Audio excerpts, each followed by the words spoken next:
Mafia boss heard Maid crying in basement. What he discovered left him speechless.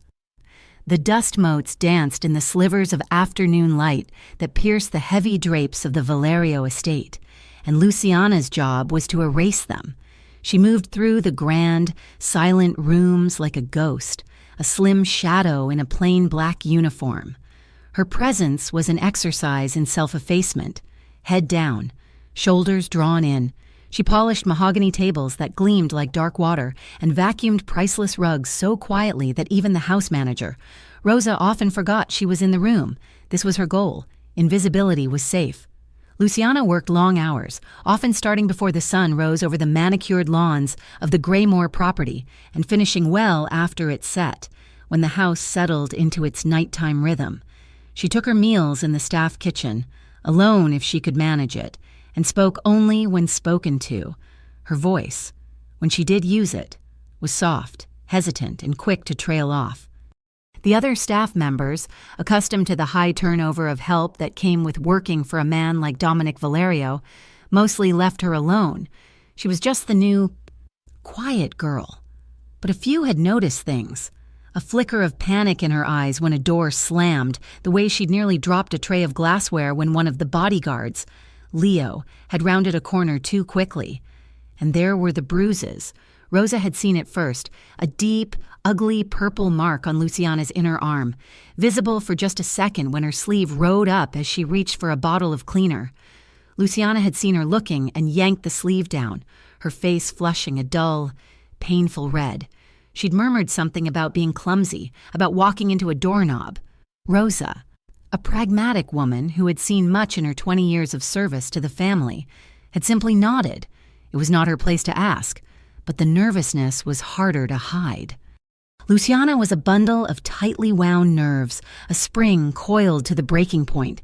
Her hands, though steady when she worked, trembled when she was still. She never, ever made eye contact. Not with Rosa, not with the groundskeepers, and certainly not with the bodyguards who moved through the estate with the silent, menacing grace of panthers. She was hiding. That much was clear.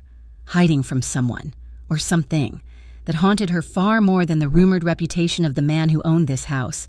That man was, at present, on his way home.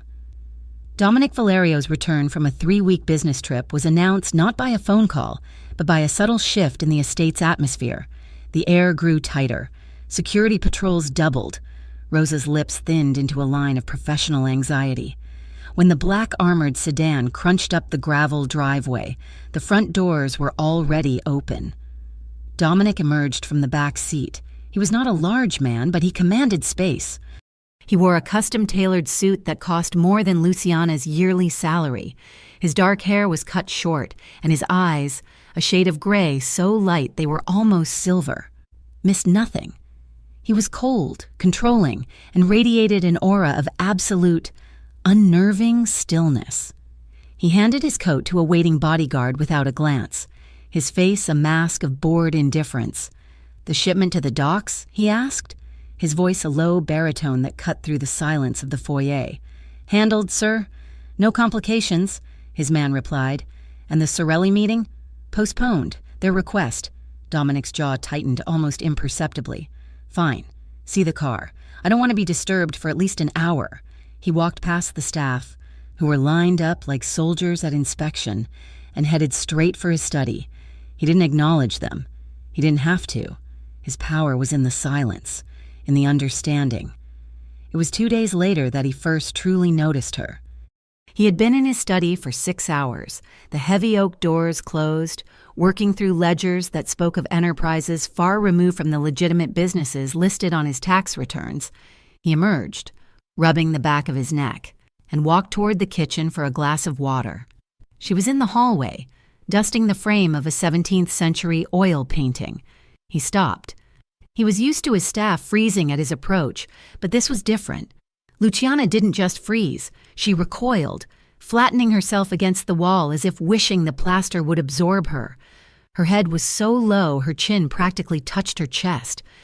He stood there for a long moment, watching her. He could see the tremor in her hands, the rapid pulse beating in the pale, vulnerable skin of her throat. "Your name," he said. It wasn't a question. "Luciana, sir," she whispered to the floor. He waited. He expected her to look up, to offer some fawning, fearful pleasantry. She did not.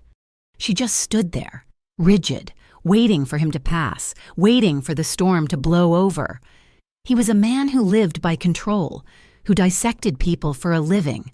Her absolute refusal to meet his gaze was interesting. It was not defiance. It was terrifying. Pure, unadulterated, and familiar. He'd seen it in men who owed him money, in rivals who had been caught. He had not expected to see it in a maid dusting his hallway. He said nothing more and continued to the kitchen. But the image of her, small and trembling, stuck with him. He began to watch. He noticed her quiet presence everywhere. He'd be in the library, and she would slip in to retrieve a misplaced glass, her movements so fluid he barely registered her until she was gone. He saw her in the garden, speaking to one of the gardeners. The moment she realized he was watching from his study window, her small, brief smile vanished. Her shoulders hunched, and she went back to her work. She was a mouse trying to convince the hawks she wasn't there. The incident happened on a Tuesday, late. It was past midnight, the house submerged in the deep. Heavy silence of the early morning hours. A storm was brewing outside, the wind beginning to moan around the eaves of the massive house. Dominic was in his study, a glass of amber whiskey in his hand, staring at the rain lashing against the bulletproof glass. He disliked storms. They were uncontrolled, messy. And then he heard it. It was so faint he thought at first it was the wind, or a trick of the house settling. A sound, a soft, muffled, rhythmic sound. He set his glass down, his head cocked. He moved to the study door and opened it. The grand hallway was dark, lit only by a single low-wattage security light. There it was again, weeping. Someone was crying. His immediate thought was betrayal. A woman in his house, not one he had invited, was a liability. He moved without a sound, his expensive shoes making no noise on the thick Persian runners. He followed the sound past the dormant kitchen, his hand automatically checking the weight of the firearm he always wore in a holster at the small of his back. The sound was coming from below, from the basement. He descended the stairs, his senses on high alert. The crying was louder here, echoing faintly off the cool stone. It was coming from the wine cellar. He used his key to unlock the heavy, temperature-controlled door and pushed it open. The cellar was vast, the air chilled and smelling of damp earth and aging grapes. Rows upon rows of racks stretched into the darkness, holding a collection worth a small fortune, and crying. It was coming from the back, from the section housing the French Bordeaux. He moved between the racks, his shadow long and menacing in the dim, automated lighting. He found her. Luciana was curled up on the cold stone floor, tucked into a narrow space behind a rack of Chateau Margaux. She had her knees drawn up to her chest, her arms wrapped around them, and her face was buried against her knees. Her entire small frame was shaking with silent, desperate sobs. She was trying to cry quietly, to swallow the sound, but her grief was too great. In her right hand, she clutched a small, torn photograph, the edges soft and frayed from years of handling. Dominic stood over her, a dark monolith of judgment and power. He said nothing. He just watched her. He watched this small, broken thing crying in the heart of his fortress. He must have made a sound, a shift of weight, the leather of his holster creaking. She gasped. It was a terrible, strangled sound. Her head snapped up. Her eyes, red-rimmed and wide with terror, met him. For a second, she was completely frozen. A rabbit caught in the headlights of a car. Then she scrambled, pushing herself backward, crab-walking on the stone until she hit the solid wood of the next rack. The photograph was crushed in her fist. "Mr. Valerio," she whispered, the word choked with tears. "Sir, I'm sorry. I'm so sorry." She was hyperventilating, her gaze darting from his face to the door as if calculating an impossible escape. "Please," she begged, the words tumbling out in a frantic rush. "I didn't mean any harm. I just needed a minute. It's quiet down here. Please don't fire me. I'll go right now. Please don't fire me. Please don't ask questions. Please." She was babbling, incoherent with panic. Dominic looked at her, His face was granite. He had faced down men with guns, men with knives, men who wanted him dead. He had never felt this strange, unsettling disturbance. She was pathetic, a mess, a flaw in his order, and yet the raw, undiluted agony rolling off her was something he couldn't immediately categorize. He looked at her, at the tears streaming down her pale cheeks, at the white-knuckled grip she had on the photograph. He should have reprimanded her. He should have fired her on the spot for being in his private cellar. He should have called Rosa and had her removed. He did none of those things. He turned, his back stiff, and walked out of the wine cellar, leaving the heavy door to swing shut with a quiet, ominous click. He left her there in the dark, still sobbing. He went back to his study, but he didn't pick up his whiskey. He sat in his leather chair and stared into the darkness for a very long time. The image of her, so utterly broken, had burrowed under his skin. It annoyed him. The next morning, he summoned Rosa to his study. "Sir," she asked, her hands clasped nervously in front of her. He didn't look up from his paperwork. His tone was casual, almost bored. "The new maid, Luciana." Rosa's posture stiffened. "Yes, sir." "Has there been a complaint?" "Her background," he said, ignoring the question. "Tell me about it." "There isn't much to tell, sir. Her references were from a high-end hotel in Chicago. They checked out, good worker, quiet, reliable. No family listed on her application, no emergency contact. She paid her first month's rent for the staff quarters in cash. Nothing else? She seems frightened. Sir, but she does her work exceptionally well. Is there a problem?" Dominic finally looked up. His gray eyes were flat. "No, that will be all." Rosa, looking relieved and confused, quickly exited the room. He leaned back in his chair. A hotel in Chicago, no emergency contact, frightened. It was a clean story, a simple story. It was too clean.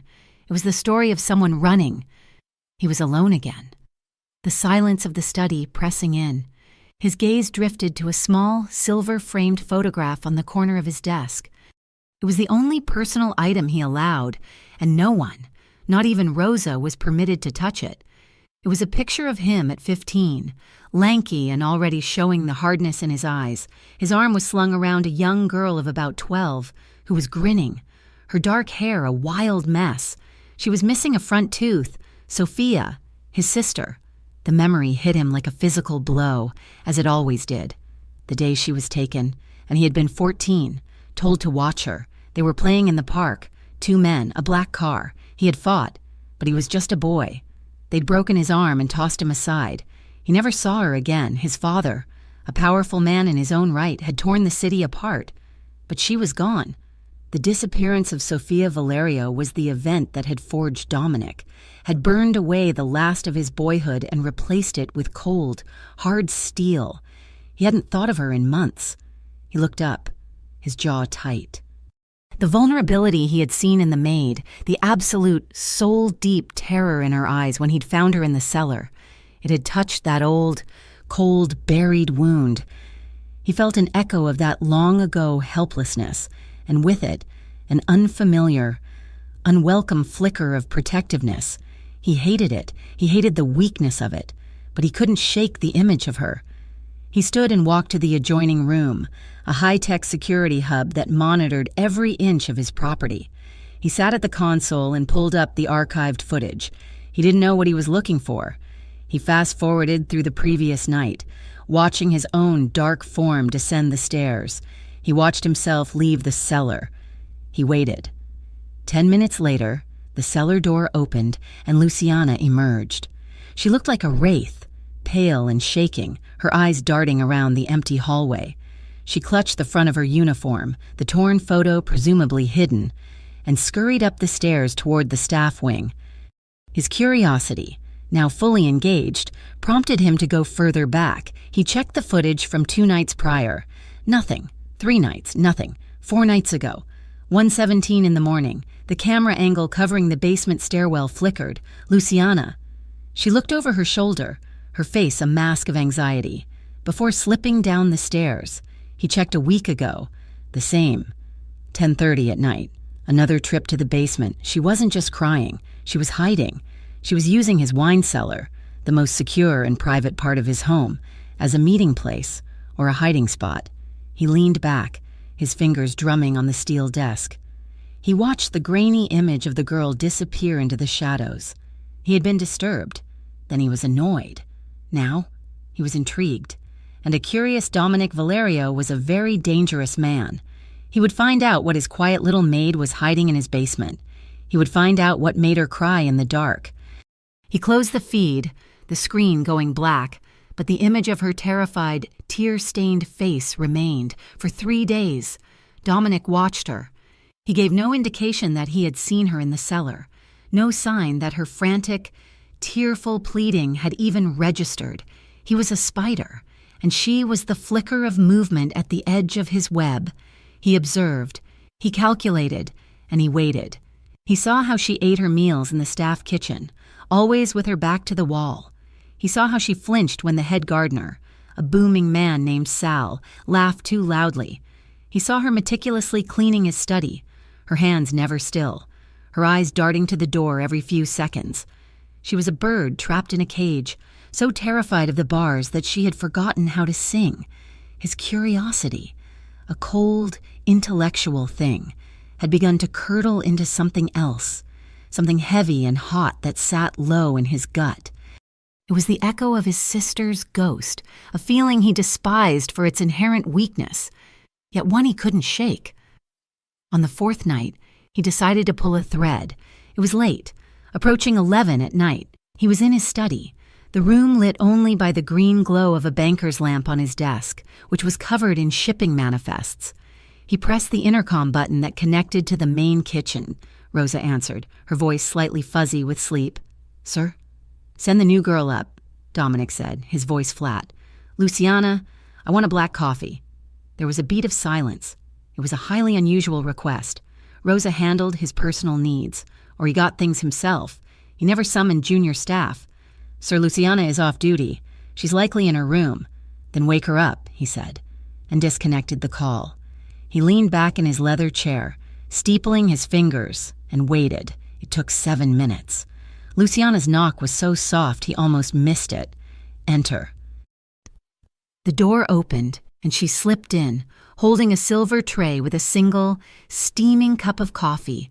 She was still in her black uniform, but it was rumpled, as if she had been lying down in it. Her hair was slightly mussed, and her face was pale, her eyes wide with a familiar, hunted look. "Sir, your coffee." Her voice was a bare whisper. "Put it on the desk." She moved forward, her steps small and hesitant. The room felt charged, the silence broken only by the ticking of the grand clock in the corner and the pounding of the rain against the window.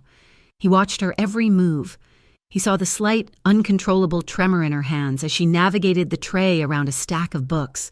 She was so focused on the cup, on not spilling, that she didn't seem to be breathing. "Look at me," he said, his voice quiet. She froze. The cup rattled in its saucer. "Sir? I gave you an instruction. Look at me." Slowly, painfully, she raised her head. Her eyes were a dark, indeterminate color in the dim light, swimming with unshed tears. She couldn't meet his gaze, her focus landing somewhere on his chin. He watched her fight herself, this small, terrified thing. He felt a sudden, sharp impulse to push, to see what it would take to make her break, as she finally, nervously, placed the cup down. Her shaking hand bumped the saucer against a heavy glass paperweight. It was enough. The cup tilted violently, hot. Black coffee sloshed over the rim, flooding the saucer, cascading onto a set of pristine financial reports, and splashing directly onto the back of Dominic's hand. He didn't move. He didn't even hiss. The stinging heat was a distant, unimportant fact. Luciana, however, reacted as if a bomb had gone off. She didn't gasp. She didn't apologize. She made a choked, guttural sound and flinched so violently she stumbled backward. Her hands flew up to shield her face. Her shoulders hunched to her ears, her entire body curling inward. It was not the reaction of someone who had made a clumsy mistake. It was the practiced, instinctive, visceral reaction of someone expecting a blow. She had braced for an impact that never came. Dominic stared. The world seemed to narrow to that solitary, defensive posture. The silence in the room was absolute, stretching for 1, 2, 3 seconds. He looked from her cowering form to the dark stain spreading across his papers, to the red, scalded skin on his hand. Finally, she lowered her arms, her chest heaving. "I'm sorry," she whispered, the words frantic. "I'm so sorry, sir. I'm clumsy. I'll clean it. I'll clean it right now." She lunged for the napkins on the tray, her movements jerky and uncoordinated. As she reached across the desk, frantic to blot the mess, the loose cuff of her uniform sleeve caught and pulled back, exposing her forearm under the lamplight, just for a second, but he saw it, a dark ink outline, stark against her pale skin. It was crude, almost primitive. It looked like a snake, coiled and biting its own tail. His eyes narrowed, a strange, unsettling symbol for a girl like her. "Get out," he said. She froze, a sodden napkin in her hand. "Sir, I can fix this. I can clean it," I said, he repeated, his voice dropping into a register that made bodyguards' blood run cold. "Get out!" She flinched again, this time at his tone. She dropped the napkin, turned, and practically ran from the room, pulling the door shut behind her with a soft click. Dominic sat motionless in the silence. He looked at the mess on his desk, then at his reddened hand. But he wasn't seeing either. He was seeing that violent, protective flinch, and he was seeing the dark, coiled serpent on her arm. The girl wasn't just hiding. She was branded. He knew she would go back to the cellar. It was her confessional, her sanctuary. He knew from the surveillance footage that she went every few nights.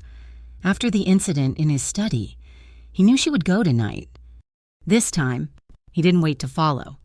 At 10 o'clock, he went down to the basement. He bypassed the main cellar door and used a secondary entrance from the security hub, a door hidden behind a panel that led into the deepest part of the archives. He navigated the cold, silent racks of wine. He went to the spot where he had found her before, the small alcove behind the French Bordeaux, and he waited. He was a man of infinite patience. He stood in the damp, chill darkness, motionless, his breathing slow and even. He became just another shadow in a room full of them. An hour passed. The distant hum of the climate control was the only sound. Then he heard it, the heavy main cellar door opening and closing, soft, light footsteps, a pause, and then the steps continued, coming closer. She appeared as a silhouette, moving into the alcove. She didn't turn on the light. She knew her way in the dark. He heard her sink to the floor, a soft rustle of fabric. He heard a sigh, a sound so laden with despair it seemed to make the air heavier. He heard the faint crinkle of the photograph she kept. She sat in the dark for a long time, not crying, just existing. Then, the first sob broke from her, a small, choked sound she tried to swallow. "You should find a new hiding place." His voice, calm and low, sliced through the darkness. She screamed. It was a raw, breathless sound of pure terror, instantly muffled as she clapped her own hands over her mouth. She scrambled backward, hitting the wooden rack with a thud that rattled every bottle in the vicinity. "Please," she gasped, her voice shrill. "Please, no. Be still," he commanded, stepping out from the shadows. He was just a dark shape against the slightly less dark aisle. "You'll break a bottle of 1945 Petrus, and I'd have to be very upset with you. Mr. Valerio." She was hyperventilating, trying to make herself small against the wall of wine. "I'm sorry, I'll go. I won't come back, I promise. You're a terrible liar, Luciana." He walked closer, his presence sucking the air from the small space. "You're trespassing. You're hiding in my home. You're lying to my staff. You flinch like you've been hit every day of your life, and you have a very interesting tattoo on your arm." He stopped, standing directly over her. "You have one chance," he said, his voice dangerously soft. "You will tell me who you are and who you are running from." "It's nothing," she insisted, tears streaming down her face. It's a personal matter. It has nothing to do with you. The moment you set foot in this house, you had nothing to do with me. The moment you started sneaking into my private cellar, you became a curiosity. And the moment you spilled coffee on my hand and looked at me like I was going to break your jaw, you became my business." He crouched, bringing himself closer to her level. She recoiled, pressing herself so hard into the rack she must have been bruising her spine. "Who did this to you?" he asked. "Who taught you to flinch like that?" My ex-boyfriend. He was a bad man. It's over. I left him. It was a plausible lie. A good one, even. But it wasn't the truth. The tattoo," he said. "The snake on your arm. Did he give you that, too?" Her breath hitched. She instinctively covered her arm. "It was a mistake. I was young. It doesn't mean anything." "I think it does." He watched her, his gray eyes analytical in the dimness. "I think it means everything." "Please?" she begged, her voice breaking. "Just fire me. Let me go. I'll leave Graymore tonight. You'll never see me again. I swear it. You think I'm going to let you walk out of here? You, a ghost, who has been living in my walls. If you're running from someone, they might follow you. They might have already followed you here. You have compromised my security. Girl, you don't get to just leave. You get to talk." He reached out, his movement swift, and gripped her arm. "The one with the mark," she cried out, a thin, painful sound, and tried to wrench free, but his grip was like a steel trap. "No, please, don't, please." He pushed the sleeve of her uniform up, his thumb rubbing over the ink. His skin was cold. She was trembling violently. In the faint light, he saw it clearly. A serpent, its scales crudely etched, devouring its own tail. The Ouroboros. A cold, hard stone dropped in Dominic's stomach. He let go of her arm as if it were on fire. He knew that mark. He hadn't seen it in over a decade, not since his father had brokered a truce. "Dio," he whispered, the word a curse. He stood up, towering over her. "It's the Sorelli mark," the name, spoken aloud in the dark, shattered her. "No!" she shrieked, the sound echoing in the stone room. "No, I'm not. I'm not one of them. I escaped. I hate them." The dam of her composure, built over years of running, crumbled into dust. The terror that she lived with every second of every day finally consumed her. She collapsed in on herself, her face in her hands, her shoulders shaking with a grief so profound it was terrifying. "My name," she sobbed, the words torn from her. "My name is Lucia. Lucia Costa." Dominic went still. Costa. The name was familiar, a story from the past. "Antonio Costa?" he asked, his voice sharp. "The accountant?" Lucia nodded, her face slick with tears. "My father, he worked for them. He managed their books, and he stole from them. He betrayed them to get us out." The story spilled out, disjointed and frantic, a confession born of absolute desperation. Her father, a man she'd adored, had been skimming from the Sorelli family for years, building a nest egg to disappear. But he got sloppy, or someone talked. The Sorellis, led by the old man, found out. They hadn't just killed him. They'd made an example. "They came to our house," Lucia whispered, her voice hollow, her eyes staring at a past he couldn't see. "They brought him in. They killed my mother, right in front of him. And then they," she touched her arm, the spot where the tattoo was hidden. "They held me down. I was 12. They burned it into me, with a heated wire. They said I would always be their property. A traitor's daughter. That's what they do. It's their mark. So everyone knows." Dominic felt a wave of profound, icy sickness. A child. They had done that to a child. His mind flashed to Sophia, to her missing tooth, her bright laugh. He felt a sudden, white-hot surge of rage so pure it nearly blinded him. "I ran," Lucia continued, her voice dead. "My father had hidden money, a safety net they didn't find. I took it. I've been running for almost 10 years. Different names, different cities. I saw this job. I thought no one would ever look for a maid in Dominic Valerio's house. I thought I could be invisible. I thought I could be safe." She looked up at him, her eyes stripped bare. All the fear, all the lies, all the shadows were gone. There was only a raw, pleading, exhausted core. "Please," she breathed, and the sound was the most broken thing he had ever heard. She crawled forward and grabbed the cuff of his expensive trousers, a desperate, medieval gesture.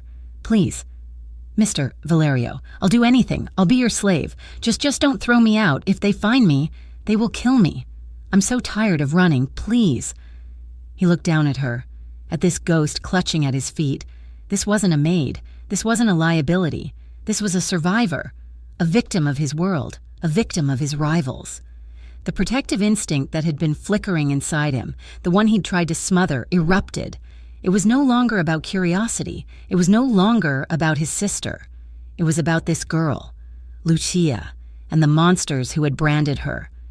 He reached down and, to her utter shock, took her by the arms and hauled her to her feet. She was light, a collection of brittle bones, and she swayed, unable to stand on her own.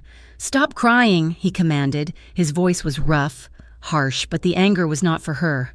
"Get up." She tried to stand, leaning against the rack, her body still shaking. "You're right," he said.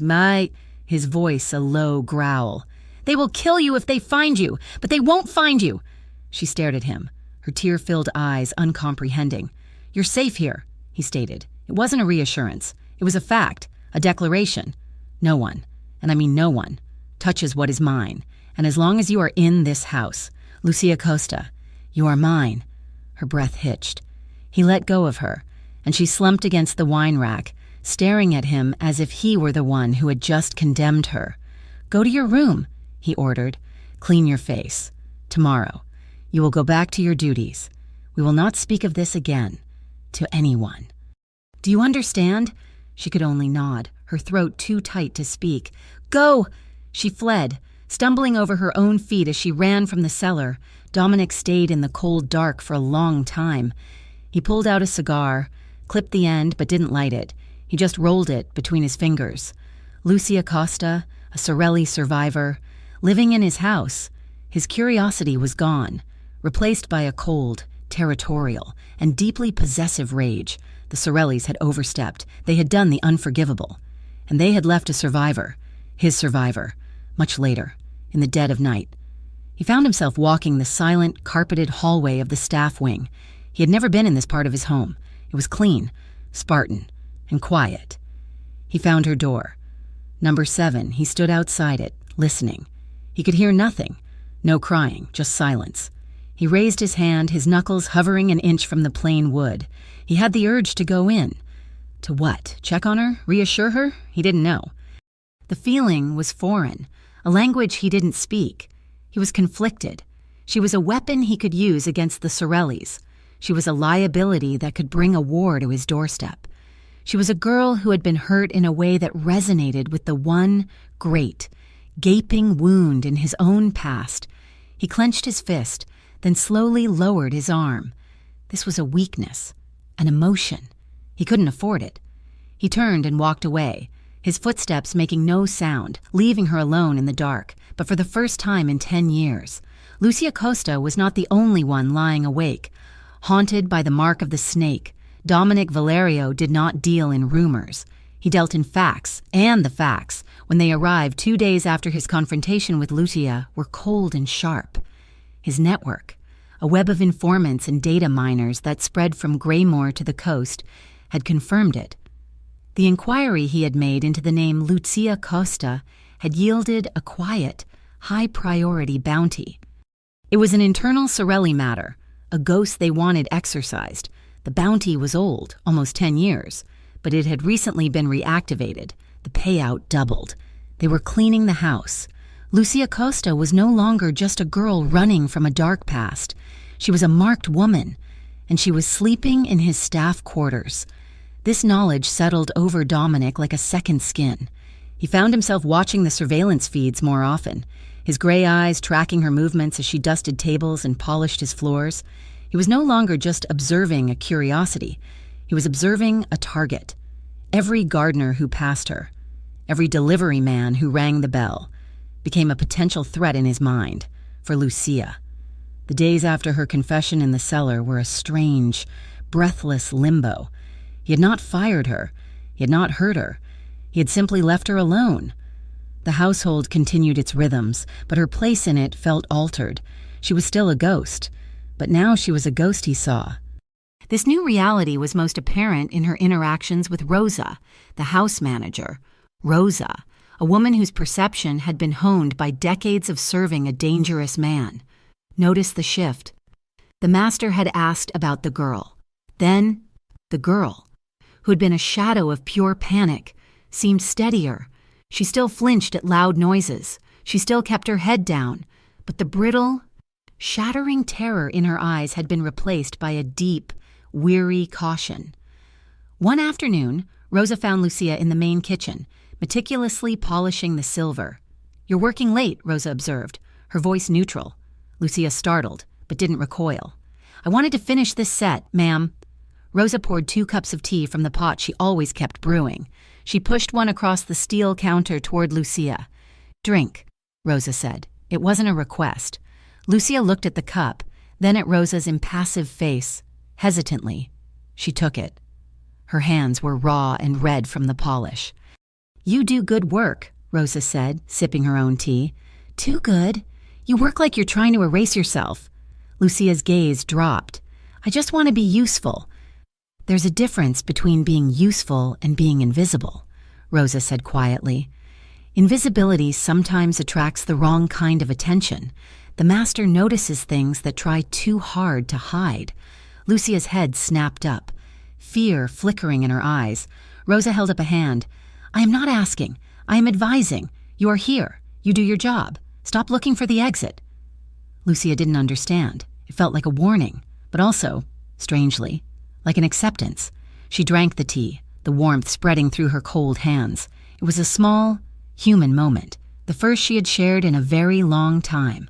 She remained cautious, but she no longer felt completely, terrifyingly, alone.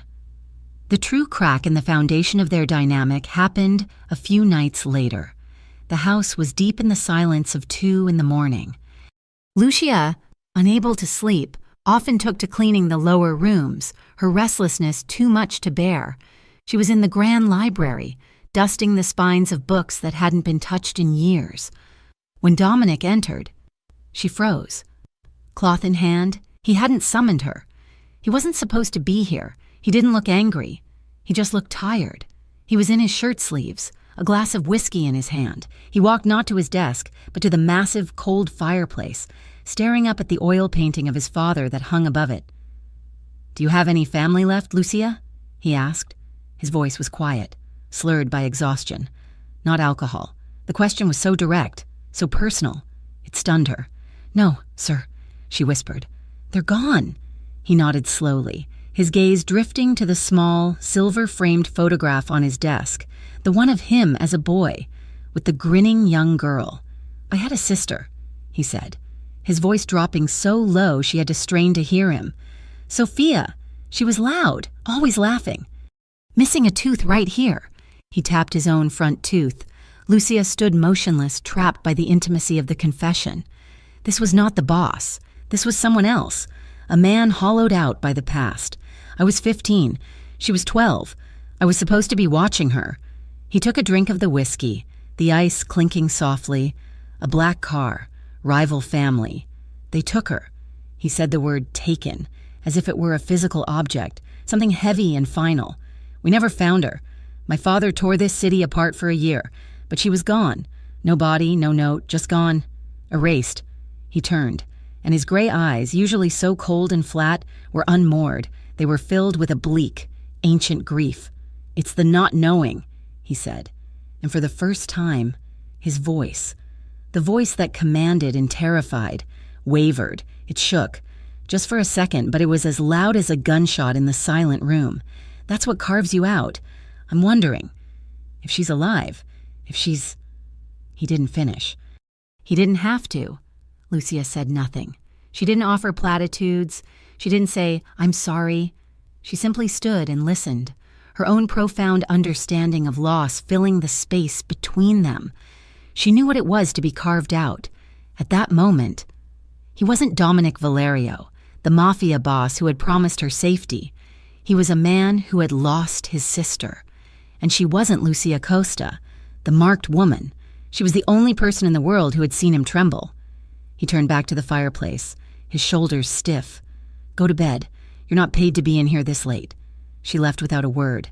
But the exchange had changed everything. He had shown her his wound. A new, unspoken rhythm began. Lucia saw him. She saw the hours he kept, the way he skipped meals, the way he prowled the house at night like a caged lion. 2 nights after his confession, she was in the staff kitchen cleaning up when he came in, his face drawn. He opened the massive stainless steel refrigerator, stared into it blankly for a moment, and then closed it, rubbing the bridge of his nose. The next night, she waited. At midnight, she entered the main kitchen. She worked quickly, her movements sure. She took out a pan, garlic, olive oil, and pasta. Simple things, real things. At 1 a.m, she knocked on his study door. "What?" His voice barked from within. She opened it. He looked up, annoyed, and froze. She was holding a tray. On it was not coffee, but a steaming bowl of pasta, a small piece of bread, and a glass of water. "You need to eat," she said, her voice soft but firm. He stared at her, then at the bowl. No one brought him food unless he ordered it. No one told him he needed to eat. "Put it down," he said. She placed the tray on his desk, pushing aside a stack of ledgers. She didn't leave. She stood by the door, waiting. He looked at her, then at the food. He picked up the fork. He ate.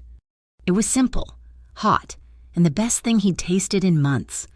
She watched him take 3 bites, then she turned and left.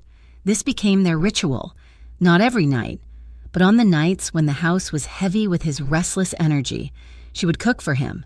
Sometimes it was pasta, sometimes soup, sometimes just toast and fresh cheese. She would bring the tray, and sometimes she would leave, and sometimes she would stay, standing quietly by the bookshelf as he ate. They started to talk, not about the Sorellis, not about his sister. "Where did you learn to cook this?" he asked one night, motioning to a rich tomato sauce. "My mother," Lucia replied. "She said you could fix anything with garlic and a little wine." He almost smiled. She wasn't wrong. The power dynamic was melting. He was the master of the house, the man with the power of life and death. But in these stolen hours, in the dead of night, she was the one feeding him. She was the one nurturing him. And he, the most guarded man in America, was letting her. The storm hit on a Tuesday. It wasn't a normal storm, it was a violent, angry squall that tore in from the coast, lashing Graymore with horizontal rain and howling wind. The lights in the estate had been flickering for an hour. Lucia was on edge. The sound of the wind was a scream, the rattling of the old windows like fists on the glass. It dredged up old memories, the sound of men shouting, of things breaking. Dominic was in his study, tracking the storm on his computer, when the world went silent and black. A massive, deafening crack of thunder shook the house to its foundations. The lights flickered, buzzed, and died. The entire estate, every security light, every hallway lamp, plunged into absolute, suffocating darkness. The emergency generators would kick in, but there was always a delay. 30 seconds. For Lucia, who was in the upstairs hallway, the darkness was not an absence of light. It was a presence. It was the cellar. It was the hands holding her down. It was the smell of fear and cheap cigars. She couldn't breathe. Her lungs seized. A guttural, animalistic sound of panic tore from her throat. Dominic was already moving. He grabbed the heavy tactical flashlight from his desk drawer, his mind not on the power, but on her. He had seen her tremble. He knew her triggers. The dark would be one of them. He stepped into the hallway. "Lucia!" He heard it, a frantic scrambling, a muffled sob coming from down the hall. He followed the sound, his light cutting a sharp beam through the oppressive black. "Lucia!" The sound was coming from a linen closet. He pulled the door open. She was wedged in the back, buried under a pile of fallen towels. Her hands clamped over her ears, her body shaking so violently it seemed she would tear herself apart. She was hyperventilating, her eyes wide and blind with terror. "Lucia!" He shined the light away from her face, clicking it off, plunging them both back into the dark. He got into the closet, a large man in a small space, until his knee brushed her. "It's me. It's Dominic. You are in the house. You are safe." She flinched, scrambling backward, hitting the wall. "No, no, please, please don't." She wasn't seeing him. She was seeing ghosts. He didn't hesitate. He grabbed her. He pulled her, fighting and weak, out from behind the shelves and into his lap. He pinned her against his chest, one arm clamped around her waist, the other hand coming up to cup the back of her head, forcing her face into his shoulder. "Breathe," he commanded, his voice a harsh growl in her ear. "You are not there. You are here. You are with me. Breathe with me. Now. In." He took a deep, shuddering breath. Out! She was choking, sobbing, her small fists beating weakly against his chest. He held her tighter, a human anchor against the tide of her past. "Breathe," he repeated. "In. Out. Match me. I have you. You are safe." He repeated the words over and over, a mantra against the dark. It took minutes. Slowly, the frantic, animalistic panic subsided. Her shaking eased into tremors. Her sobs quieted into hitched, painful breaths. She stopped fighting him and, instead, clung to the front of his shirt. Her fingers twisted in the expensive fabric. Just as her breathing began to even out, the generators kicked in. The lights in the hallway hummed to life, spilling a soft, warm glow under the closet door. They were still. He was on the floor, his back against the shelves, and she was in his lap, curled against him. The tension of her panic evaporated, but it left something else in its wake, something heavy and hot and charged. She was suddenly intensely aware of him, the solid, unyielding warmth of his chest, the steady, powerful beat of his heart under her ear, the scent of him, expensive soap, clean cotton, and the faint, sharp tang of whiskey. She eased back, her hands still resting on his chest. "I'm sorry," she whispered, her voice ruined. "Stop saying that," he said, his own voice rough. She looked up at him. His face, in the dim light, was not cold. It was intense. His eyes were fixed on her, not with pity, but with a raw, possessive hunger that made her breath catch. This time, she moved. She lifted a trembling hand, her fingers stained with dust, and touched his face. She traced the hard, unforgiving line of his jaw. He didn't pull away. He closed his eyes, his own breath hitching, and leaned into her touch. It was the first truly gentle thing that had been offered to him in a lifetime. He caught her hand, not to push it away, but to press her palm flat against his rough cheek. With his other hand, he brushed the damp hair back from her forehead, his thumb stroking the soft skin of her temple. He leaned in. She didn't move. Her eyes fluttered shut. Their breath mingled. It was the precipice, the moment before the fall. A shrill, violent ringing blasted through the quiet. Dominic's body went rigid. The sound was coming from the satellite phone clipped to his belt, the one reserved for emergencies. The moment shattered. The tenderness vanished, replaced by the cold mask of the boss. He set her on her feet, her legs unsteady, and stood up, pulling the phone. "What?" He listened, his face turned to granite. "Where?" He listened again, his jaw clenching so hard a muscle jumped. "How many?" He snapped the phone shut and looked at Lucia. She was just a pale girl in a dark hallway, but to him, she was now the epicenter of a war. "That was my perimeter scout," he said, his voice flat and deadly. "A known Sorelli enforcer, a man they call the Surgeon, was just spotted at a gas station 10 miles from the estate. He was asking questions about a girl with dark hair. He was already moving. He hit the intercom on the wall, his voice echoing through the house. Lockdown, full sweep, double the patrols on the east and west walls, gates sealed. He turned back to Lucia, who was shaking again. "This don't move," he said. "The staff wing is too exposed. You're not safe there." He grabbed her arm.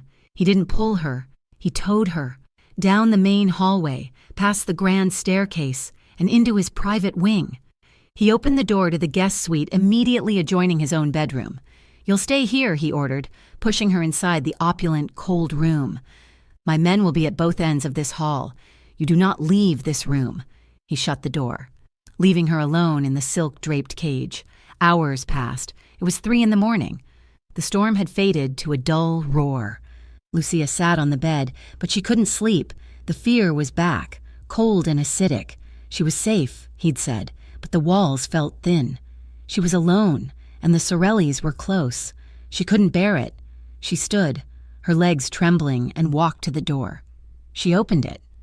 Two of his personal guards, Leo and Marco, stood like statues in the hall. They tensed, but did not stop her. She walked the 10 feet to his door. It was an impassable line. She was a maid. He was the master, but he had held her. He had told her about his sister. He had felt her touch. She knocked. It was the softest sound, just a brush of knuckles on wood. The door opened instantly. He was standing there, dressed in a black t-shirt and sweats, his face etched with exhaustion and controlled fury. He had clearly not slept. They stared at each other. "I can't," she whispered, the words breaking. "I can't be alone. Not tonight. Please." He looked at her for a long, agonizing second. He was the man who had ordered her lockdown, the man who had a bounty on his head, the man who was now protecting her. He didn't speak. He just stepped back, holding the door open. She slipped past him. His bedroom was vast and dark, the only light coming from the moon through the massive windows. He closed the door, the heavy click of the lock sounding final. She stood in the middle of the room, lost, small, and awkward. He went to the bed, pulled back the heavy comforter on the far side, and got in, lying on his back. "Come here," he said, his voice a low command. She hesitated, then climbed in, still in her rumpled uniform. She lay on the very edge of the massive mattress, her back to him, as far away as she could get while still being on the bed. The silence was deafening. He could hear her shivering. He let out a low, frustrated sigh. He turned onto his side, reached across the chasm of linen, and grabbed her by the waist. She gasped, her whole body going rigid, as he hauled her back against him. He settled her against his chest, her back pressed flush against his front, and draped his arm heavily over her waist, locking her in place. He was solid. He was overwhelmingly warm. "It's just for sleep," he murmured, his voice a rough vibration against the back of her neck. "No one will get to you, not while I'm breathing." Lucia didn't answer. She couldn't. She just stopped. The shivering ceased. The fear, for the first time in 10 years, receded. She was curled in the arms of the most dangerous man she had ever met, and she had never, in her entire life, felt safer. She fell asleep within minutes. Dominic stayed awake for the rest of the night, staring into the darkness, holding her, the scent of her hair and her fear filling his senses. He was guarding her, but he knew, with a sinking, terrifying certainty, it was already far more complicated than that. When Lucia woke, she was alone. The space beside her in the massive bed was cold, but the indentation of his body remained. For a disorienting moment, she was adrift, the opulent bedroom and the silk sheets foreign. Then the memory of the previous night rushed back, the storm, the closet, the phone call, and the terrifying, profound comfort of being held in his arms. She had slept in the lion's den and had not been eaten. She rose, her rumpled uniform a stark reminder of her place, and found a clean, folded black shirt and trousers laid out on a chair, along with a note. "Stay in the suite. Rosa will bring you food. Do not leave." It was a command, not a request. The man who had held her as she slept was gone. The boss was back. Dominic was not in the house. He was in a place that didn't officially exist, a soundproofed, concrete bunker beneath one of his warehouses in the Graymore Industrial District. The air was cold and stale, smelling of metal and fear. The Sorelli enforcer. The surgeon was strapped to a steel chair. His face was a mess of purple and red, but his eyes were defiant. Dominic's men had been persuasive. Dominic entered the room, and the temperature seemed to drop another 10 degrees. He wore a dark suit, his hands clasped behind his back. He circled the man, his footsteps the only sound. "You were asking questions," Dominic said, his voice conversational. The man spat a bloody tooth onto the floor. "Go to hell, Valerio," Dominic sighed. "My men tell me you are a fan of anatomy, a surgeon. I appreciate precision. So, let us be precise. You were looking for a girl with dark hair. You were 10 miles from my home. This was not a coincidence. This was an insult." "I was just following a rumor," the man rasped. Old bounty, easy money. The Costa bounty, Dominic said. The man's eyes widened. Just a fraction. It was all the confirmation Dominic needed. So, the rumors are true, the surgeon said, a bloody smile splitting his lips. You found her. The old man's ghost. Does she still have the brand? I was there when they... The man didn't finish. Dominic's fist moved faster than a striking snake. The sound of knuckles connecting with the man's jaw echoed with a wet crack. Dominic didn't look at his hand. He looked at the man, whose head was now hanging, lolling to one side. Leo, Dominic said, his voice lethally calm. His head of security stepped forward. He's confirmed it, Dominic said, wiping a single drop of the man's blood from his knuckle with a handkerchief. They know she's here, or they suspected enough to send this piece of trash. Find out what he knows. Find out who sent him. Find out their entire plan. Use precision. Sir, Leo nodded, his face grim. Dominic turned and left the room. He didn't need to hear the rest. He already knew what he had to do. He returned to the estate just as the sun was setting, casting long, bloody shadows across the lawn. He went straight to the suite where he had left Lucia. She was standing by the window, looking out at the grounds, a small, trapped figure in his borrowed clothes. She turned when he entered, her hands twisting in front of her. Is it true? She asked, her voice barely a whisper. Are they here? They know you're alive, he said, his voice flat. He walked to the bar in the corner and poured 2 glasses of water, handing one to her. Her hand was trembling so badly she almost dropped it. They sent an enforcer. We intercepted him. What happens now? She asked, her eyes searching his for an answer he wasn't sure he had. He sat in one of the heavy armchairs, the mask of the boss firmly in place. This was the hardest part, the logical part, the part he had been rehearsing in the car. You can't stay here. Lucia, her face, which had been pale, went ashen. What? They suspect you're under my protection. That's a direct challenge. It's a precursor to war. I can't have a war on my doorstep over a variable I can't control. A variable, she repeated, the word hollow. So you're throwing me out? After you said I was safe? I am making you safe. He bit back, his control slipping. He stood, pacing. I have a plane. I have identities, money. I can send you anywhere. Australia, Argentina. Somewhere they will never, ever find you. You can have a new life, a real one. Far away from this, from me, from all of it. He was offering her the world. He was offering her the escape she had been running toward for 10 years. He expected relief. He expected tears of gratitude. He did not expect her to shake her head. No, she said, her voice quiet, but with a new, strange thread of steel in it. No? What do you mean, no? I'm offering you freedom. I've been free, she said, her dark eyes flashing. I've been free in cheap apartments in Chicago, and free working in diners in Cleveland, and free while looking over my shoulder every second of every day. That's not freedom. That's just a different kind of cage. She stepped toward him. I am tired of running. They will come for you, Lucia, and if you are here, they will come through me. I will not have my operations, my men, my entire life's work put at risk. And what about your sister? She shot back. He froze. His blood ran cold. Do not, he whispered. Speak her name. You told me, she insisted, her voice trembling but unbroken. You told me you were supposed to be watching her, that they just took her. And you said the worst part was not knowing. You've lived with that for how long? 20 years. What is your point? He growled. My point, she said, stepping so close he could feel the heat of her anger, is that I won't be your second sister, Dominic. I won't be the one you send away, the one you protect by erasing, just to wonder for the rest of your life what happened to me. I am not running anymore.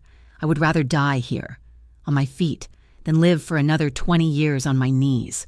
Her words hung in the air, a raw, desperate, courageous challenge. She had seen his deepest wound and had just pressed her fingers into it, not to hurt him, but to show him she understood. He stared at her, his mind reeling. The girl who had flinched at a spilled cup of coffee was gone. This was a woman, forged in fire, branded by his enemies, and she was standing in his bedroom, defying him. And he had never seen anything more beautiful. "If you stay," he said, his voice rough with an emotion he couldn't name, "they will come, and it will be a fight. It will be bloody." "You're wrong," she whispered. "They're already here." Her defiance, her decision to choose him over an easy escape, broke something in him. The last wall. He reached out, his hand shaking slightly, and touched her face. She didn't flinch.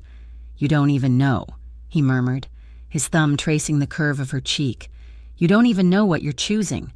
"I'm choosing to stop running," she replied, her own hand coming up to cover his.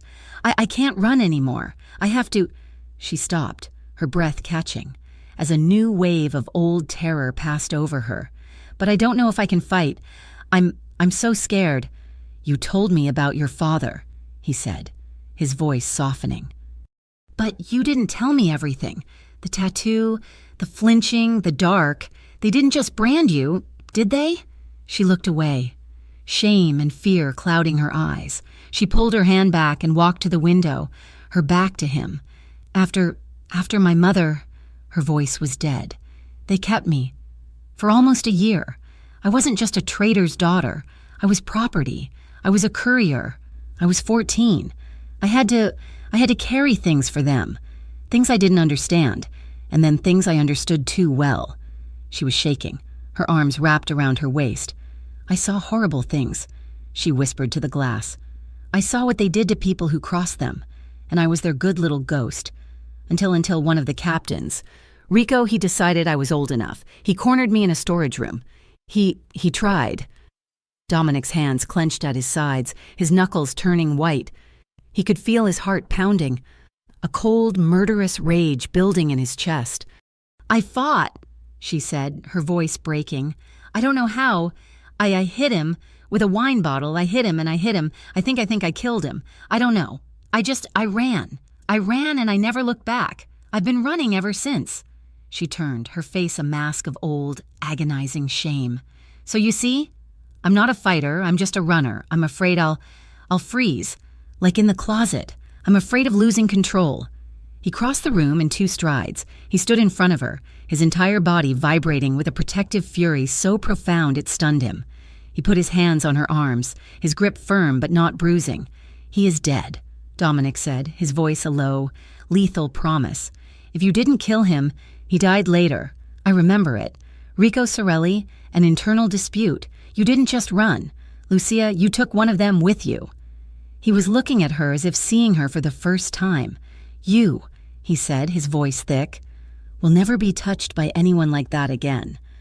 I swear on my sister's memory, no one will ever lay a hand on you in anger. Ever." The raw, vibrating emotion coming off him was overwhelming. It was more than protection. It was reverence.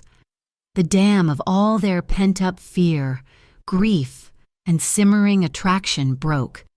He leaned in and kissed her. It was not a kiss of seduction. It was a kiss of desperation. It was tentative at first, his lips brushing hers, a question, a plea. She tasted of salt and fear. She responded, her own lips parting in a sigh, a surrender. The tentativeness vanished. He groaned, a sound from deep in his chest, and his hand moved from her arm to the back of her neck, pulling her close. The kiss turned desperate, hungry. It was a drowning man's first breath, a starving man's first meal. It was all the unsaid words, all the shared pain, all the late-night confessions. He tangled his fingers in her hair, his other arm encircling her waist, lifting her clean off her feet. She gasped against his mouth, her arms instinctively wrapping around his neck. He carried her backward and sat in the armchair, settling her in his lap. He broke the kiss, resting his forehead against hers, both of them breathing hard, as if they had just run a marathon. "Dominic," she whispered, her voice trembling. He pulled back, his hands coming up to hold her face, his thumbs stroking her cheekbones. He looked at her as if she were fragile, precious, breakable glass. "You're safe," he murmured. She hesitated, her body tensing. She was in his lap, the man who owned her, the man who had protected her. The old fears, the old patterns, the ghost of Rico Sorelli were in the room. "I can't," she whispered, her eyes filling with tears of shame. "I'm afraid of losing control. I don't know how." He understood instantly. He saw the shadow in her eyes. He kissed her forehead, a gentle, reverent press of his lips. "Listen to me, Lucia," he said, his voice a soft, steady anchor. "You don't owe me anything, and this is not a transaction. This is not that. You are safe now. Do you understand me? You are safe." He didn't kiss her again. He just held her. He held her as she had held him in the storm, a solid presence against the past. She wept. A quiet, cleansing grief, into his shirt. She cried for the girl who was branded, for the girl who had to run, for the woman who had finally been found. And when she was done, she looked up at him, her eyes clear. She leaned in and kissed him. This time, it was her choice. It was a kiss of profound, tender gratitude. They spent the night in that chair. It was an intimacy deeper than any he had ever known. He held her. They talked and they kissed. Kisses that were long and slow, full of discovery and unspoken promises. It was not about a physical release. It was about two broken, guarded people finding a safe harbor in each other. It was an emotional closeness, a quiet, tender healing in the dark, as the threat of the Sorellis gathered outside the walls. The next morning, the house was on high alert. The bodyguards, Leo and Marco, who had stood guard outside her door, now stood guard outside his.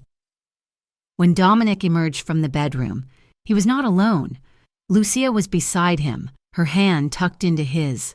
She was wearing his shirt, her hair was soft, and her face, though still cautious, was no longer haunted. The two guards, hardened men who had seen everything, did not blink, but their expressions shifted. They looked at Lucia, then at their boss. She was no longer the maid. She was something else. "Walk with me," Dominic said to her. He led her to the garden, the place he had first seen her smile. It was a bright, cold morning. His men were visible on the perimeter, a dark, watchful presence. He didn't speak. He just held her hand, his thumb rubbing small circles on her skin. It was a public declaration. He was not hiding her. He was claiming her. This was his. And he would protect what was his. They were in the kitchen at 1 p.m. Rosa was there, her face a mask of professionalism, though her eyes were soft as she looked at Lucia. Lucia was making them both sandwiches, a simple, domestic act that felt revolutionary. A bodyguard entered, holding a small, brown paper-wrapped package. "Sir, this just arrived at the front gate. No sender, dropped by a courier who was gone before we could stop him." Dominic took the package. It was light. It was addressed, in neat, block letters, to Lucia. A cold dread, sharper than anything he had felt in the bunker, seized him. "Lucia," he said, his voice tight, "go to the study." "What is it?" she asked, her hands still. "Go, now." She saw the look on his face and obeyed.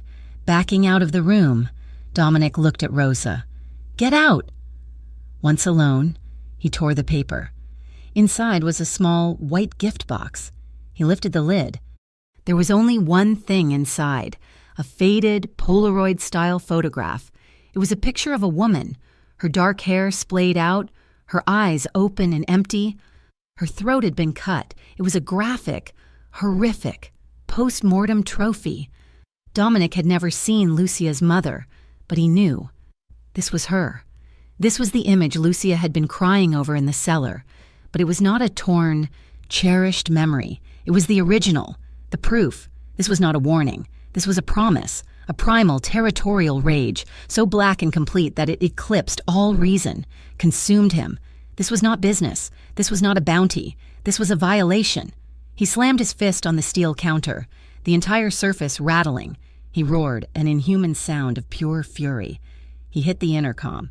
"Leo, Marco, get in here. Now!" His men burst in, guns drawn, expecting an attack. They found their boss, his face a white mask of terrifying calm, his eyes burning. "Citywide hunt," Dominic whispered, his voice shaking with the effort of control. "Every man, every associate. I want the head of every Sorelli captain in this city on a spike. I want their businesses burned to the ground. I want them erased." "Boss, what?" Dominic held up the photograph. Leo's face went pale. "Dio, this," Dominic said, "ends tonight. Burn it all down." His men ran, shouting orders into their radios. Dominic walked, his movements stiff, to the study. Lucia was standing by the desk, her face pale. "Dominic, what was it? What's wrong?" He looked at her, his heart a stone. He had to protect her. He had to keep her safe while he went to war. He grabbed her arm. "You need to be safe." "What was in the box?" she pleaded, terror dawning. He didn't answer. He dragged her from the study, down the hall, to a steel door hidden behind a tapestry. He punched in a code. It was the estate's safe room, a vault of reinforced steel and concrete with its own air supply. "You will stay in here," he said, his voice dead. "Dominic, no, don't do this. What did they send? Tell me." "I am ending this, Lucia, for good. You will be safe here. No one can get to you." He started to push her inside. She grabbed the front of his shirt, her eyes wild. She knew. She'd seen this look on his face. It was the look of a man going to burn the world down, a man who might not come back. "No," she screamed, clinging to him. "Don't lock me in. Don't leave me. You promised you wouldn't make me not know. Don't go alone. Please, don't leave me." He looked at her, his face a portrait of agony. He had to go. He had to protect her. He kissed her. A hard, brutal, desperate kiss. It tasted of ash and goodbyes. "I am doing this for you," he whispered against her lips. He pushed her inside the vault. She stumbled back, before she could scream again. He slammed the heavy steel door, the locking bolts engaging with a series of percussive, final, terrifying thuds. He left her in the dark, safe and completely, utterly alone. The world inside the vault was black, silent and absolute. It was the color of her past, the sound of her deepest fears. Lucia beat her fists against the cold steel of the door until her knuckles were raw, her voice shredding into a hoarse, useless cry. "Dominic, don't leave me. Please, don't lock me in." But he was gone. The heavy, percussive thud of the locking bolts was the most final sound she had ever heard. She was safe, and she was buried alive. For an hour, she paced the small space in a state of primal panic, but as the adrenaline faded, it was replaced by a cold, sharp and unfamiliar sensation. Rage.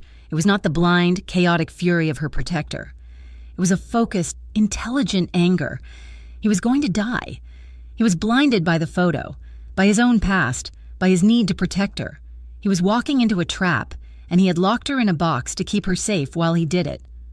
He had promised not to make her not know, and in the ultimate, agonizing irony, that is exactly what he had done. "No," she whispered to the darkness. "I will not be your sister. Dominic, I will not be the ghost you mourn." She was not just a maid, she was a survivor of the Sorelli. She was Lucia Costa, and she knew their tactics, she knew their minds. She felt along the wall, her hands searching. The safe room was for him, for his protection.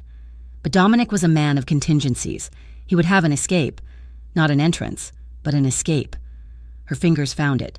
A small, square panel, flush with the steel, just above the floor. A manual override for the ventilation system, leading to the old, unused service tunnels. It was a fail-safe, designed to be used if the main air system was compromised. It took her 20 minutes, her fingers bleeding, to work the latches. It was not designed to be opened easily, but she was small, and she was desperate.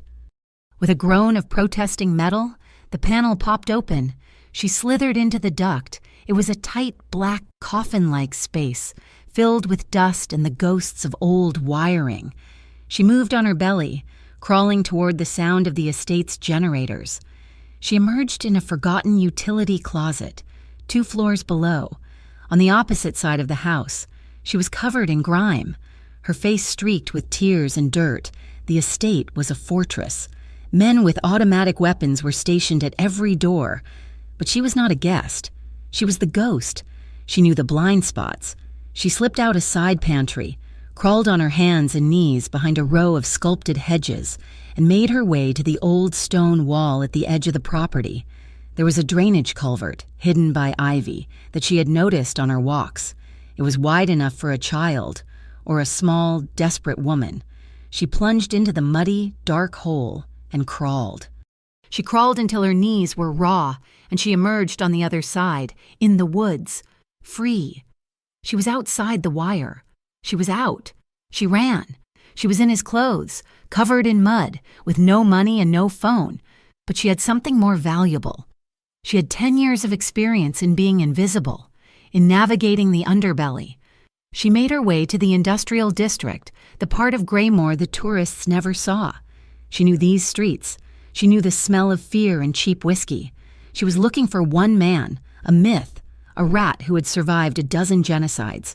His name was Whiskey Sal, an information broker her father had used, a man so low on the food chain he was beneath everyone's notice.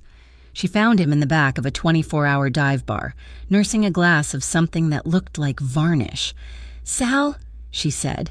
He looked up, his roomy eyes struggling to focus. He saw a dirty, wild-eyed girl.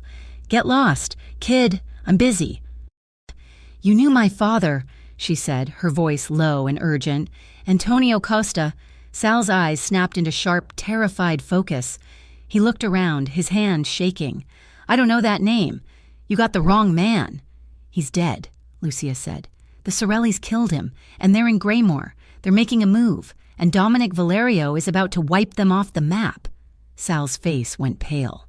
"Valerio? What's this got to do with me?" "I'm with him," Lucia said, leveraging the only currency she had. "And he's going in blind. He's going to burn the whole city down to find them. But I want to be surgical. I want the man who sent the package, the man who's pulling the strings."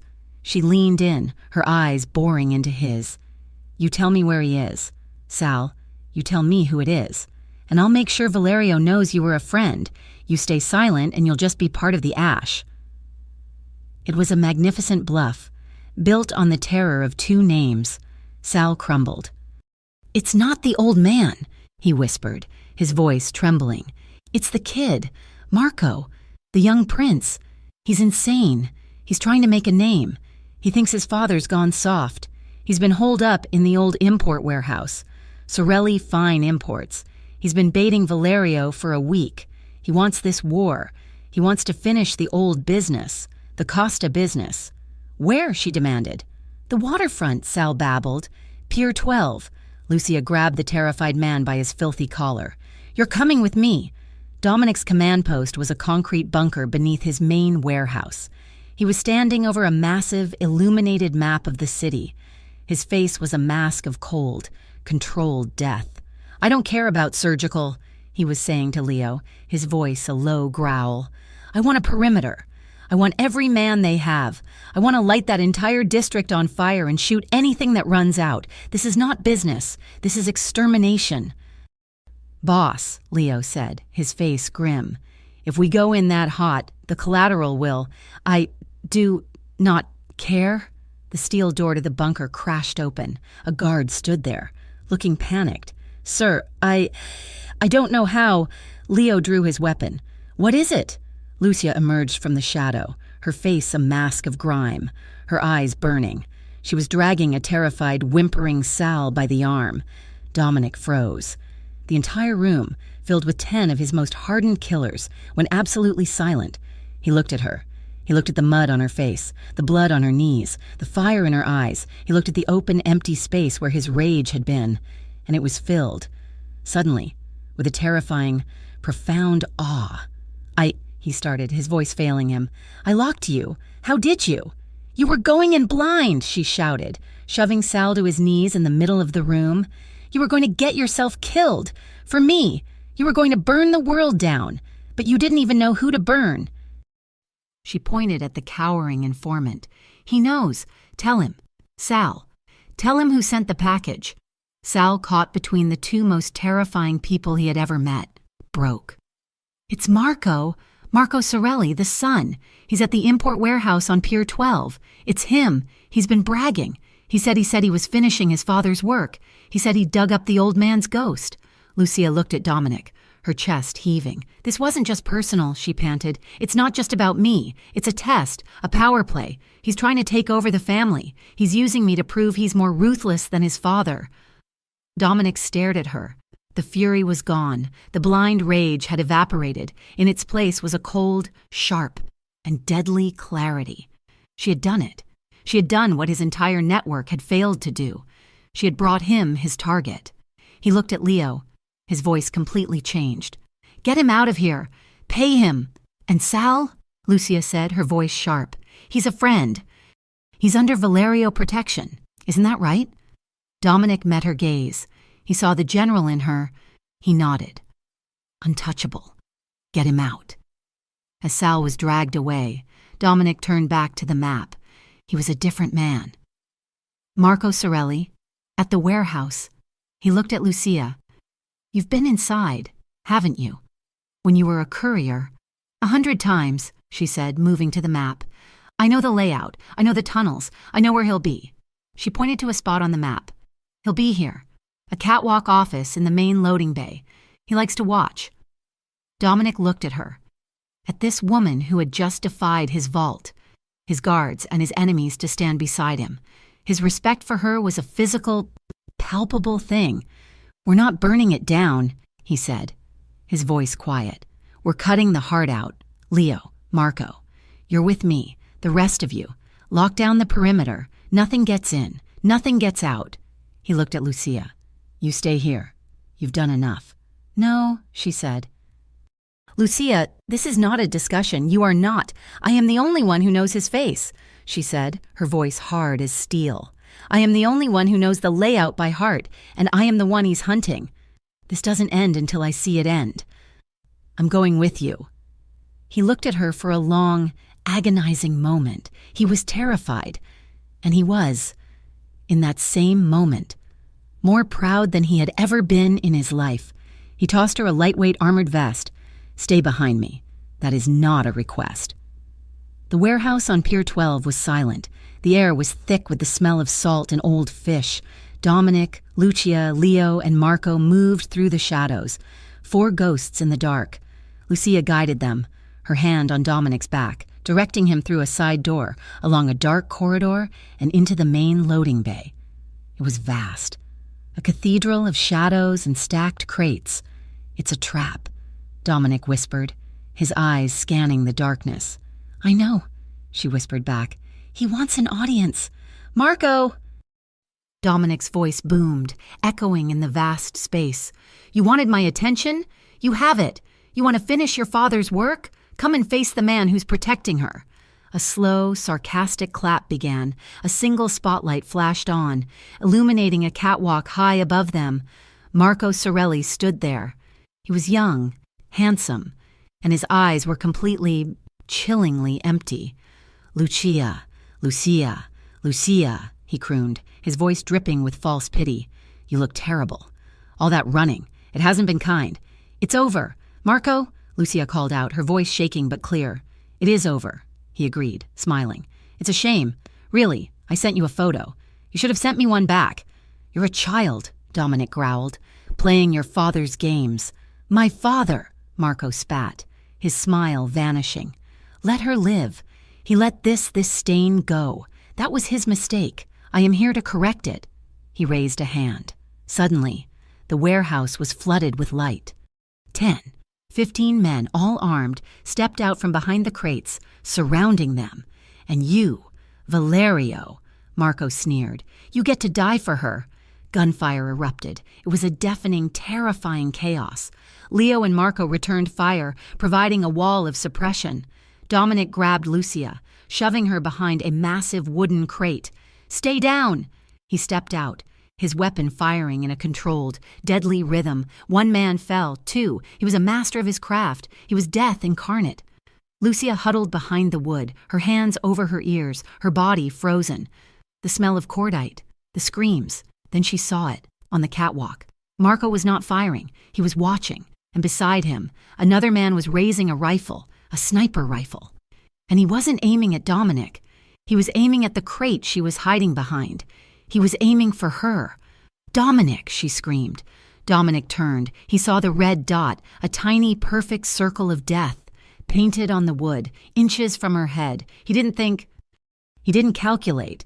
When he just moved, he threw himself in front of her, his body covering the spot. The rifle shot was a flat, heavy crack. Dominic grunted, a sound of pained, sharp surprise, and his body was thrown back against her, slamming her into the crate. "No," she whispered. "No, no." He slumped, his hand going to his shoulder. When he pulled it away, it was covered in a thick, dark arterial spray. "Dominic!" she screamed. He was hit. He was vulnerable. The Sorelli men saw it. They surged forward. Dominic tried to raise his weapon, but his arm wouldn't obey. He was on one knee, his face pale, his lifeblood pouring into the dirt. Leo and Marco were pinned down, fighting for their own lives. This was it. The dark. The end. Lucia looked at Dominic, bleeding out for her. She looked at the men advancing, their faces triumphant, and the girl who had frozen in the closet, the girl who had run for 10 years, died. A new woman was born. A gun had fallen from the hand of a man Dominic had shot. It was 3 feet away. Lucia didn't run. She didn't hide. She lunged. She grabbed the heavy, cold steel. She had seen this. She had lived this. She had watched them for a year. She rose from behind the crate, not a victim, but an executioner. She held the weapon with both hands, her arms shaking, and she pulled the trigger. 1, 2, 3 shots. She didn't close her eyes. A man fell. Another staggered. She held off the advancing attackers, a small, furious, terrifying goddess of vengeance, protecting her protector. Her action gave Leo the opening he needed. He and his man broke cover, a disciplined, brutal counter-assault.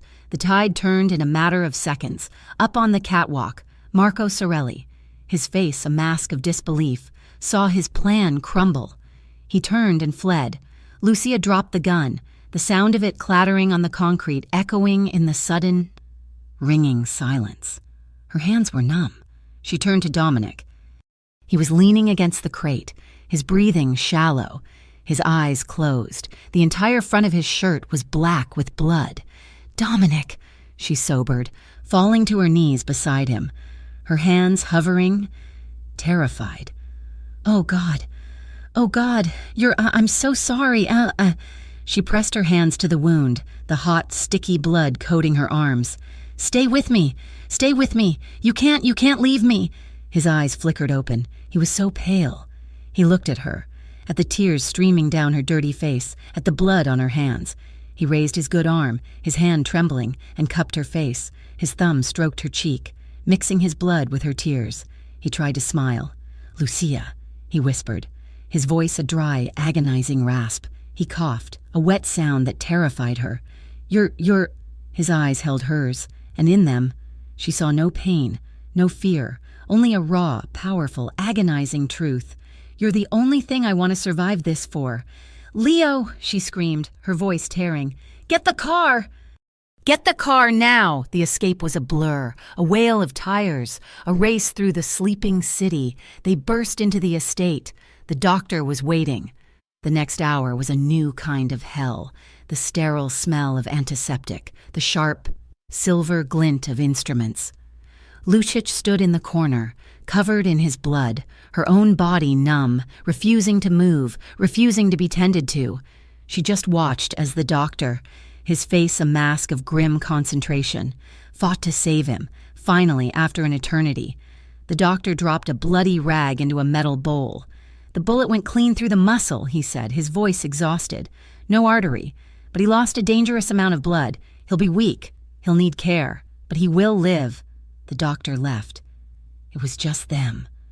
The room was silent, save for the quiet beep of a heart monitor and the hiss of an IV drip. Dominic was pale, his face almost translucent. He was unconscious. Lucia walked to the bed. She pulled a chair to his side. She looked at the bandages, at the tubes, at the man who had thrown himself in front of a bullet for her. Slowly, carefully. She reached out and took his hand, the one that wasn't bruised or bandaged. She laced her fingers with his.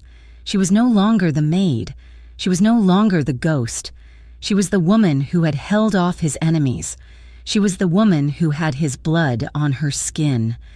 And she would not leave his bedside. She would be there when he woke. She was done running. The days that followed were a quiet, painful blur. Dominic's recovery was slow, a fight waged not in a warehouse, but in the hushed stillness of his bedroom. The bullet had taken more than blood. It had taken the illusion of his invincibility. He was, for the first time in his adult life, weak. And Lucia was his strength. She did not leave. The staff, from Rosa to the bodyguards, now treated her with a new, profound respect. She was no longer the maid. She was not, in their eyes, a guest. She was a fixture. She was the one who sat by his bed, her hand in his. Long after the doctor had left, she was the one who, when he was conscious, brought him water, her hand steady as she held the glass to his lips. She was his closest confidant, his daily presence. She slept in the armchair by his bed, and when he woke in the night from a fever dream, she was the first thing he saw. A calm, steady shadow in the dim light. They existed in a world that had shrunk to the four walls of that room. The power was gone. The titles of boss and maid erased by the shared trauma of gunfire and blood. "You should have let me go," he rasped one afternoon, his voice still rough, his gray eyes clouded with pain medication. "You're an idiot," she replied, her voice soft as she dabbed a cool cloth on his forehead. "You were going to get yourself killed. You were going in blind. You defied me," he said, a ghost of a smile touching his lips. "You defied my vault." "You locked me in," she countered, her own smile small and weary. "You promised not to make me not know, and then you did exactly that. I was trying to protect you." "I know," she said, her voice dropping, "and I was protecting you. We're a mess, Dominic." He squeezed her hand. "Yes," he agreed. "We are." His recovery was a map of new intimacies. She was there when the doctor changed his bandages, her face pale but resolute as she saw the raw, stitched wound in his shoulder. She was the one who helped him sit up, her small frame bracing his, her hair brushing his cheek as she grunted with the effort, and he let her, he, a man who had never let anyone see him weak, let her see him at his absolute lowest. He let her see his dependence, and in his weakness, he found a new, terrifying and profound strength. He trusted her. After 2 weeks, he was able to walk, his arm in a black sling, his steps slow. He was still pale, but the iron was returning to his spine. He found her in the study, reading one of his books. She had taken to wearing his clothes, simple black shirts and trousers that were too large for her, but she wore them with an unconscious air of belonging. He stood in the doorway, just watching her. She was no longer the ghost. She was the only solid thing in his world. "Lucia," he said. She looked up, her face lighting with a relief that still, after all this, warmed him to his core. "You should be in bed. I'm tired of bed." He walked in and sat heavily in the armchair opposite her. He had to do this. He had to know. "The threat is contained," he said. Marco Sorelli had vanished, a ghost in the wind, but his entire Graymore operation had been decapitated. The Sorelli family was in chaos, pointing fingers and bleeding money. The war was over before it began, thanks to her. "We're safe," Dominic continued, "for now." "I know," she said, waiting. "I'm offering you the plane again." She froze, the book in her lap. "What?" "The identities, the money, Argentina, Australia, anywhere you want." He leaned forward, his expression more open, more vulnerable than she had ever seen it. "I am not the Sorellis, Lucia Assi. I will not brand you. I will not make you my property. You came here for safety. You found a war. You deserve a life, a real one, away from this, away from me." He was giving her the ultimate gift. He was giving her the freedom he had once denied her. He was giving her an escape, not from him, but for her. He was offering to let her go, even if it carved him out. Just as his sister's loss had, he was terrified she would say yes. Lucia looked at him. She saw the man who had thrown himself in front of a bullet. She saw the man who had held her in the dark. She saw the man who was, right now, offering to break his own heart to give her peace. She closed the book and set it aside. She got up from her chair, walked over to him, and knelt on the floor in front of him, so their eyes were level. She took his good hand in both of hers. "I've had a life away from this, Dominic," she said, her voice soft and absolutely certain. It was cold, and it was lonely, and I was running, every single day. She met his gaze, her dark eyes clear and true. I don't want out. His breath hitched. I'm not running anymore, she said. I'm not that girl. You showed me what it felt like to stand still. I'm not afraid of your world. The only thing I'm afraid of is being in any world. Without you. She leaned in, her voice dropping to a whisper. I don't want out. I want you. He groaned, a sound of profound, shattering relief, and pulled her into his lap with his good arm. He buried his face in her hair, his body shaking. He had faced down guns, bombs, and betrayal without flinching. But this small woman's loyalty, her choice, it undid him. You are insane, he murmured into her hair, his voice thick. You are choosing a monster. You are choosing this darkness. She pulled back, her hands framing his face. You're not a monster, she said. Not to me. And it's not darkness. Not when you're there. He looked at her, his gray eyes intense. This will not be a fairy tale. Lucia.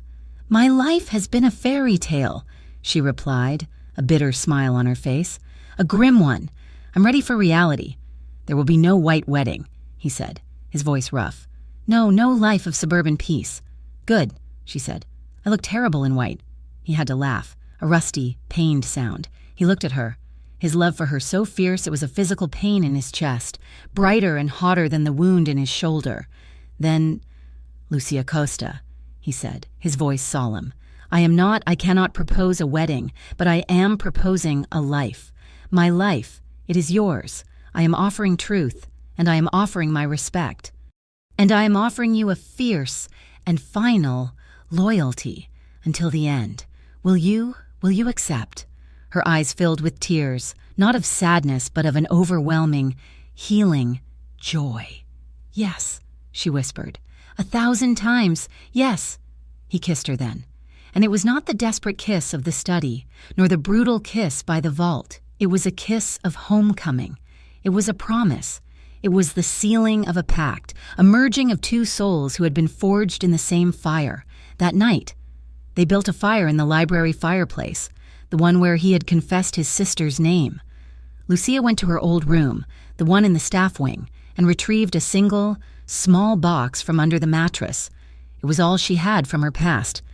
She brought it back to the library. Dominic was on the sofa, his arm in the sling, but his eyes were on her. She sat on the rug in front of the fire. This is what I was crying over, she said, her voice quiet. In the basement. She opened the box. Inside was a single, torn photograph. A corner was missing. It was a picture of her as a little girl, on her mother's lap. They were both smiling. It was the only piece of her mother's face that hadn't been a nightmare. She was beautiful, Lucia whispered, her fingers tracing the faded image. The other one, Dominic said, his voice tight. The one they sent. What do you want me to do with it? I want to burn it, she said, her voice hard. He nodded, understanding. Leo has it. No, Lucia said, looking up at him. Not that one. That one was their weapon. It has no power. I want to burn this one. Dominic looked confused. But this is your mother. This, Lucia said, holding up the small, frayed picture, is my ghost. This is what kept me running. This is what kept me that terrified girl in the cellar. I love her, but I'm not that girl anymore. And I am done running from what happened to her. She looked from the photo to his face. I don't need to hold on to this to remember her. I am ready to let her rest. She leaned forward. Her hand trembled. Just for a second. And then it was steady. She dropped the photograph into the heart of the flames. They watched it curl, the smiling faces turning to black, then to ash. It was a funeral. It was a baptism. It was an ending. Lucia let out a breath she felt she had been holding for 10 years. She felt light. Dominic came and sat on the rug beside her, his good arm wrapping around her. They just sat for a long time, watching the fire, the ghosts of their pasts finally, blessedly silent. A week later, he gave her a gift. He brought a man to the house, an artist with eyes as old as the world and hands covered in ink. I want you to fix something. Dominic said to him. He led them to his private suite. "Lucia, show him." Lucia, confused, unbuttoned her shirt and turned, pulling it aside to show the man the ugly, faded, crude snake on her arm, the mark of the Sorellis. It's a brand," she said. "I know what it is. Child," the old man said, his voice kind, "and it is ugly. It is a thing of hate. I want you to cover it, see?" She said. "No," Dominic said, his voice quiet. Lucia turned. "What?" "You will not cover it," he said. "You will not hide it. It is a part of your story. It is the scar you earned. But it is unfinished." He looked at the artist. "I want you to add to it, to transform it, to make it hers." Lucia thought for a moment. She looked at the old, hateful mark, and she understood. Hiding it was just another form of running. "On my back," she said, her voice firm. "I want it on my back." She turned, pulling her shirt off completely, her back to the two men. I want the snake, but I want it to be a symbol of survival, not of fear." For 3 hours, she lay on the bed, her face turned to the side, as the artist's needle worked. Dominic sat in the chair, his hand on her arm, his presence a steady anchor as the old pain was written over with new purpose. When it was done, he gave her a mirror. She stood, her back to the main mirror, and held the small one up. It was magnificent. The artist had not covered the old mark, which was hidden by her arm. He had given her a new one, a large, intricate, beautiful serpent, its scales a deep, rich green coiled across her shoulder blades. It was not eating its tail. It was free. It was a guardian. It was a symbol of her survival. It was hers. Tears welled in her eyes. "It's beautiful. It is you," Dominic said, his voice rough with emotion. A few months passed. Winter gave way to a cautious, bright spring. The house was no longer a fortress. It was a home. Lucia and Dominic were rarely seen apart. They ran his businesses together. Her sharp mind, the one that had kept her alive for 10 years, was a formidable asset. She saw things he did not. He taught her strength. She taught him mercy. They were in his study, not his, theirs. When she brought him the proposal, "I want to do something," she said, "with the money they stole from my father, the money I stole back from them," he had, in his own thorough way, reclaimed her father's stolen nest egg, and then some, from the fractured Sorelli accounts. "It's your money," he said. "Buy an island. I want to open a foundation," she said. He looked up. "For women," she said, her voice gaining strength. "Like me. Not like me, but the ones who are still running, the ones who are trafficked, the ones who are used by men like them, like us. I want to give them a way out, a real one." Dominic looked at her, his heart so full he thought it might burst. His sister's ghost, the one that had haunted him for 20 years, finally settled. "A foundation," he said, testing the word. "The Sophia and Antonio Foundation," she said quietly. He had to look away, his throat tight. He nodded. "Yeah," he said. We will do that." One late afternoon, as the sun was setting, Lucia found herself walking through the house. She was restless, but it was not the restlessness of fear. It was the restlessness of peace. She found herself on the stairs to the basement. She hadn't been down there since that night. She walked down the steps, her footsteps echoing. She entered the wine cellar. The air was still cold, still smelled of earth and aging grapes, but it was clean. The alcove where she had cried, where she had hidden it, was no longer dark. Rosa, at her direction, had had it cleared, cleaned, and a new bright light installed. It was just storage now. Shelves of wine, inventory lists. It was no longer haunted. It was just a room. She smiled, a real, genuine smile, and turned. Walking up the stairs and back into the light, he was waiting for her in the garden, the one where he had first seen her smile, the one where he had walked with her, his hand in hers, and claimed her as his. She walked up to him, the evening sun warm on her face. He was in his shirt sleeves, his sling long gone, the scar on his shoulder the only reminder of the war they had survived. She took his hand. He laced his fingers with hers. "What were you thinking about?" he asked, his voice a low, familiar rumble. "Nothing," she said, leaning her head against his good shoulder. "And everything. I was just remembering. Good memories, I hope," he said, turning. "They're all good memories now," she said. "They led me here." He smiled, that rare, real smile that was only for her. He raised his hand and kissed her temple, a soft, reverent kiss of absolute devotion. Lucia closed her eyes, a profound and final calm settling over her. "I cried in the dark, and he heard me, and he never let me cry alone again. Thank you so much for listening to this story. I truly hope you enjoyed it. If you did, I would be so grateful if you'd let me know where in the world you're listening from in the comments. Your support means everything, so please consider subscribing to Mafia Romance Stories. And of course, I would love to hear your thoughts on Dominic and Lucia's journey. Please share them in English. Thank you again, and until next time.